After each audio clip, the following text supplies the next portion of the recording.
हर हर महादेव, जय श्री राम, राधे राधे। संस्कृति YouTube channel पर आपका हार्दिक स्वागत है। अगर आपको हमारी वीडियोस अच्छी लगती हैं तो हमारे चैनल को सब्सक्राइब करना ना भूलें और हमारी यूट्यूब फैमिली का हिस्सा ज़रूर बने।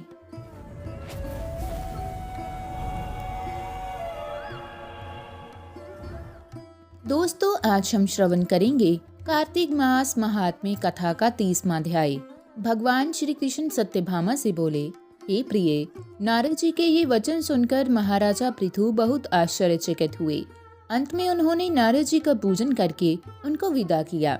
इसलिए माघ, कार्तिक और एकादशी ये तीनों व्रत मुझे अत्यधिक प्रिय हैं। वनस्पतियों में तुलसी, महीनों में कार्तिक, तिथियों में एकादशी और क्षेत्रों में प्रयाग मुझे बहुत प्रिय है।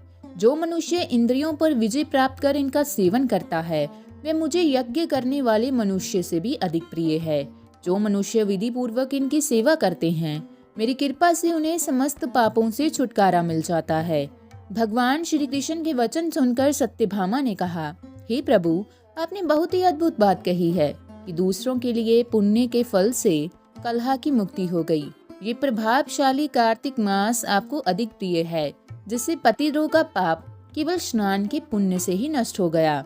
दूसरे मनुष्य द्वारा किया हुआ पुण्य उसके देने से किस प्रकार मिल जाता है, ये आप मुझे बताने की कृपा करें। भगवान श्री कृष्ण बोले, हे प्रिय, जिस कर्म द्वारा बिना दिया हुआ पुण्य और पाप मिलता है उसे ध्यान पूर्वक सुनो। सतयुग में देश, ग्राम तथा कुलों को दिया गया पुण्य या पाप मिलता था, किंतु कलयुग में केवल कर्ता को ही पाप तथा पुण्य का फल भोगना पड़ता है।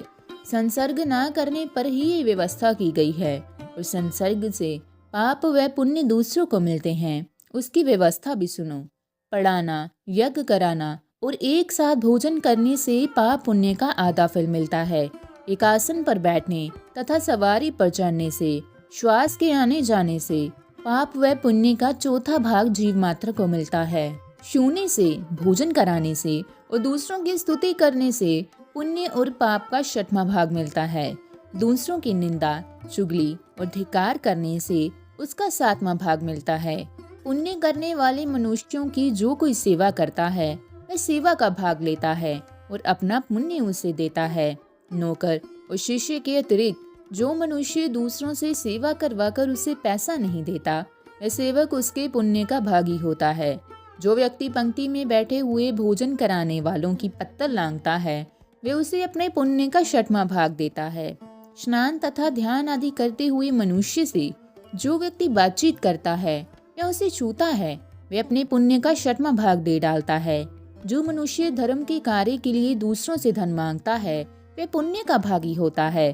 ठीक उसी प्रकार जिस प्रकार के दान करने वाला पुण्य का भागी होता है। जो मनुष्य धर्म का उपदेश करता है और उसके बाद सुनने वाले से याचना करता है, वे अपने पुण्य का 6वां भाग उसे दे देता है। जो मनुष्य दूसरों का धन चुराकर उससे धर्म करता है, वह चोरी का फल भोगता है और शीघ्र ही निर्धन हो जाता है।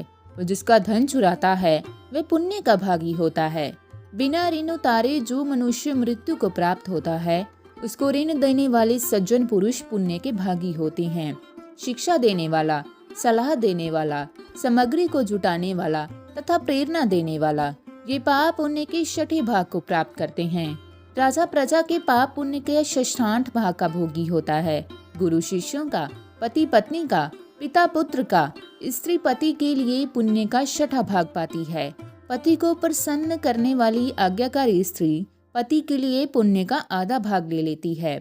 जो पुण्यात्मा प्राय लोगों को दान करते हैं, वह उनके पुण्य का 6ठा भाग प्राप्त करते हैं।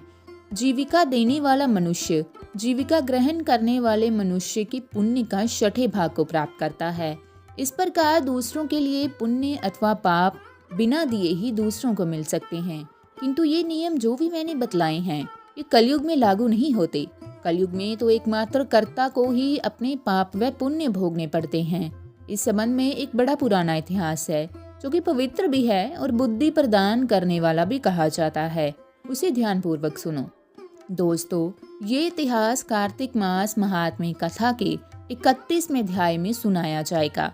तो दोस्तों आज का हमारा कार्तिक मास महात्म्य कथा का 30वां अध्याय यहीं समाप्त होता है। मिलते हैं अगली वीडियो में, तब तक के लिए धन्यवाद।